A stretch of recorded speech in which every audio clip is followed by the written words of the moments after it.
Quality learning happens when students see relevance in their learning, are actively engaged in their learning experience, and are able to transfer their knowledge and skills to other contexts, topics, and subjects. To facilitate quality learning, sequencing students' learning plays an important role in the design of effective lessons. Sequencing learning involves teachers organizing student learning experiences within and across lessons. This planned sequence helps optimize the learning experiences for your students and promotes their intrinsic motivation to learn. The planned sequence would also allow for your students to be engaged in a purposeful and meaningful flow of learning experiences which address their learning needs. Effective sequencing of students' learning enables your students to progressively acquire, broaden, and deepen the 21st century competencies and achieve the student outcomes which are articulated in the subject syllabuses. In this video, we will share 3 guidelines for sequencing learning when designing effective lessons. Guideline 1. Understand and leverage the horizontal and vertical connections across different topics, subjects, and grade levels when sequencing learning. Intentional sequencing of learning experiences requires you to consider the horizontal and vertical connections across topics.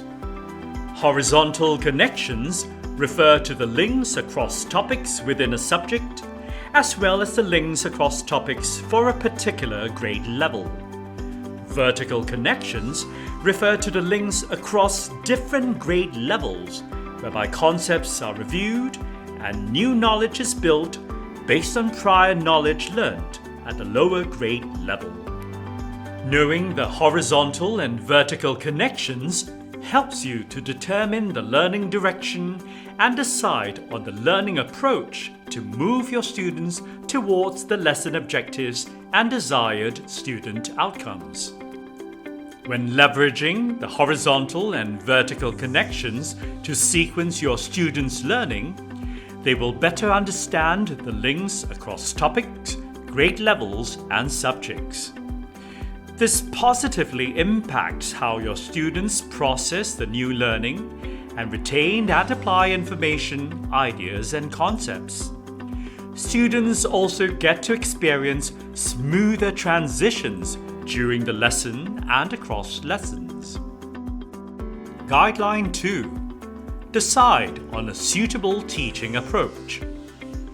Sequencing learning experiences involves deciding on a suitable teaching approach which can facilitate students' attainment of the desired student outcomes and lesson objectives and enable them to develop a better understanding and appreciation of the subject disciplinarity. To decide on a suitable teaching approach, it is essential for you to have a good understanding of the subject disciplinarity, the syllabus aims, and the types of teaching approaches articulated in the syllabus. Generally, teaching approaches can be inductive or deductive. For an inductive approach, you can sequence and scaffold the learning by first getting your students to examine specific examples and non-examples.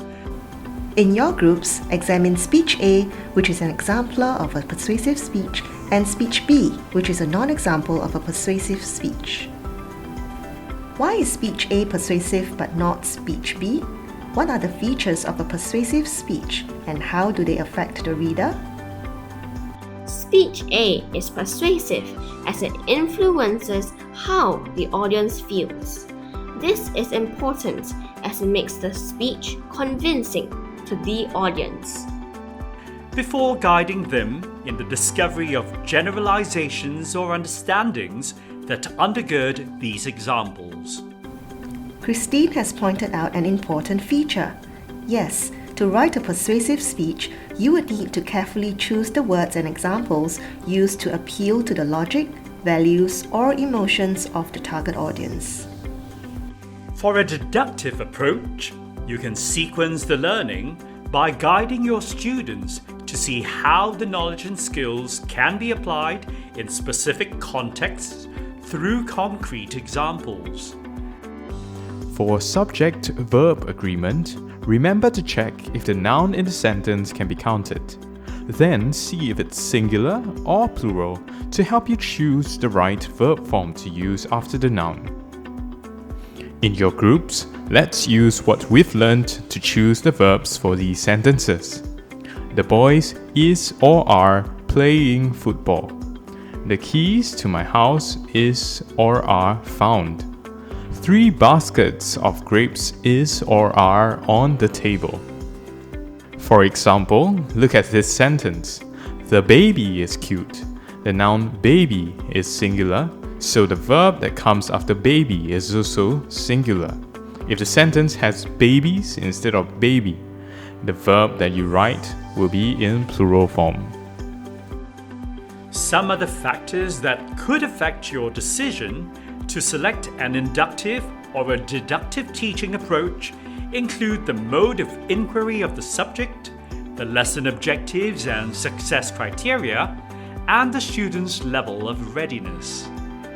Deciding between an inductive or deductive approach will help you to select and sequence the instructional strategies and learning activities, such as when to provide explicit instruction and when to engage your students in individual and collaborative activities.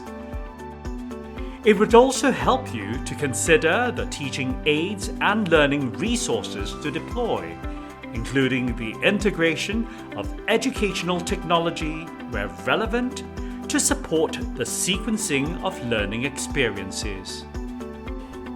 Consequently, a suitably chosen teaching approach would engage your students in active learning and enable your students to apply and to transfer their knowledge and skills. It can also enrich the way your students interact with the content and with their peers so as to progressively attain the learning outcomes. Guideline 3. Gather and analyze evidence of learning to adjust the sequence of learning. When sequencing learning, you can plan for checkpoints at the start of, during, or at the end of lessons to gather evidence of learning and to ascertain students' progress in achieving lesson objectives. Conducting a diagnostic test and analyzing the results before the lesson will help you to organize your students' learning experiences in a manner which takes into account their prior knowledge. Plan to check for your students' understanding during the lesson. This can inform you if your students are ready to move on to the next learning segment and if any resequencing of the planned learning experiences within the same lesson is necessary. Sequencing the checking for understanding at the end of the lesson helps you to find out what needs to be done for your students' subsequent learning and informs you of how the next lesson or subsequent lessons can be sequenced to support quality learning. In conclusion, by consciously structuring the flow of learning experiences, you are better able to enable your students to progressively acquire, broaden, and deepen the 21st century competencies and achieve the student outcomes articulated in the subject syllabus, bringing about quality learning.